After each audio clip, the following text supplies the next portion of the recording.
Ya nggak mungkin, 1 bulan pasti ada aja namanya serempetan kecelakaan pasti. Itu bentuk resiko faktor X di jalan.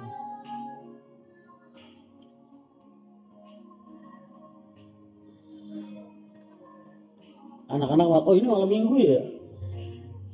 Kalau Mas Ren marah nggak? Kalau kesel pasti ada kan miliaran. Demi Allah nggak ada.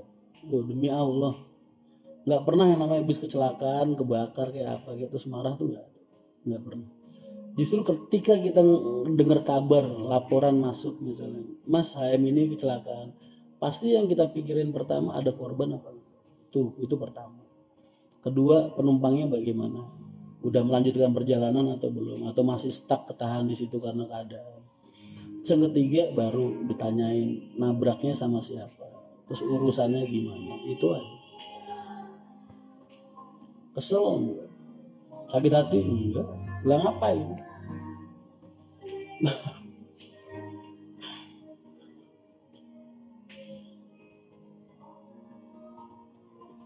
Kalau nggak percaya besok tanya sama kru PO Haryanto. Jangan dari aku, kalau aku ntar kayaknya kesannya kayak orang jualan kecap ya. Tanya, Mas pernah nggak dimarahin gara-gara nabrak atau gara-gara nyerempet atau enggak?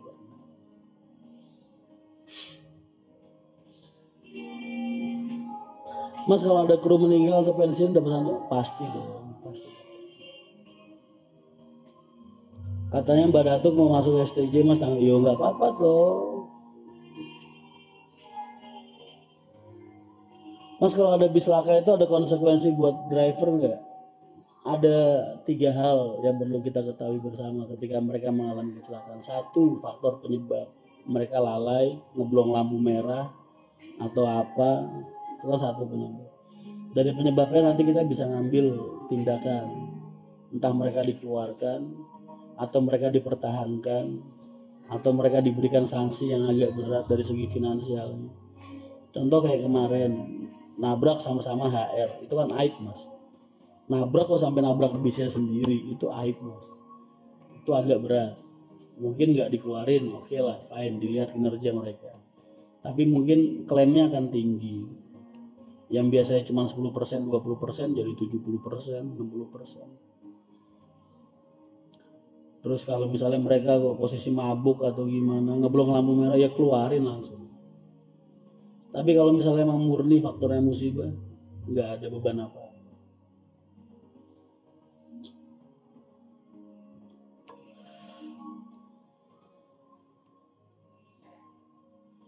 Level ikhlasnya udah tinggal dewa, cara biar ikhlas gitu gimana? Ya jangan ini, Pak Haji itu nggak pernah Mas, ya, namanya naruh dunianya dalam hati itu nggak sama.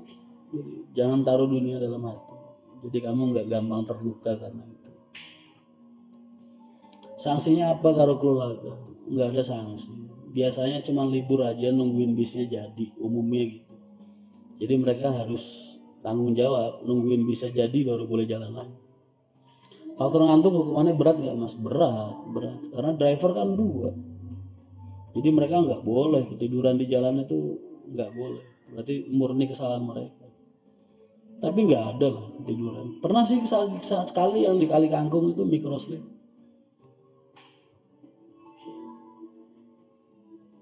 Mas nggak muak lagi. Muak dulu tahun-tahun 98, 97. Sekarang udah enggak.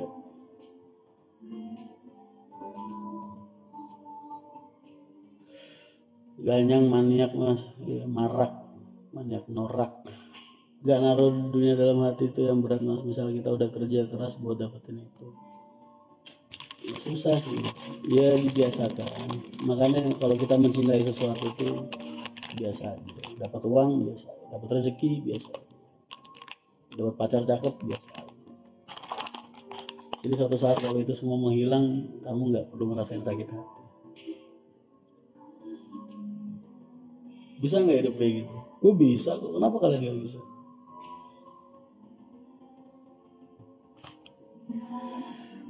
Semisal laka apa supir ada potong gaji Mas, bahasanya takzir Mas, bukan klaim. Kalau klaim kan berat, kecelakaan misalnya habis 10 juta, ntar gantinya 8 juta, 6 juta, 7 juta. Kalau di Haryanto sifatnya kayak gitu, tapi takzir. kecelakaan misalnya habisnya 10, paling dia gantinya 2 juta.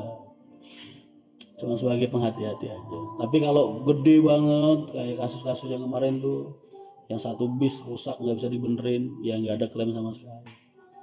Nah, sekarang kalau lakanya habis 600 juta, 100 juta, kamu mau ngeklaim supir, dia lu suruh jadiin sertifikat tanah, apa suruh jual rumah buat bayar, kan nggak mungkin, ya kan? Jadi yang rasional, yang humanis. Andai kata mereka nggak ganti, ntar juga diganti sama Allah, pasti yakin. Mas pertama kali ngerokok tahun 98, 97, SMP kelas 2 sampai sekarang.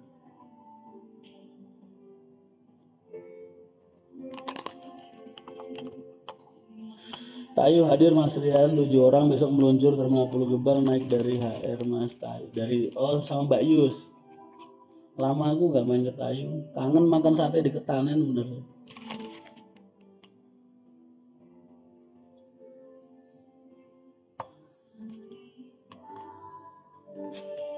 Mas keranjang snack yang di seat pada cepat putus. Iya nih, aku heran penumpang nih tangannya udah gatel-gatel kadang gitu.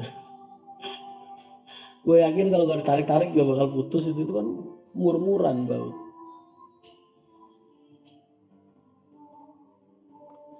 Apa bisa jadi HR selalu full seat karena keikhlasan? Nggak tahu. Tapi yang jelas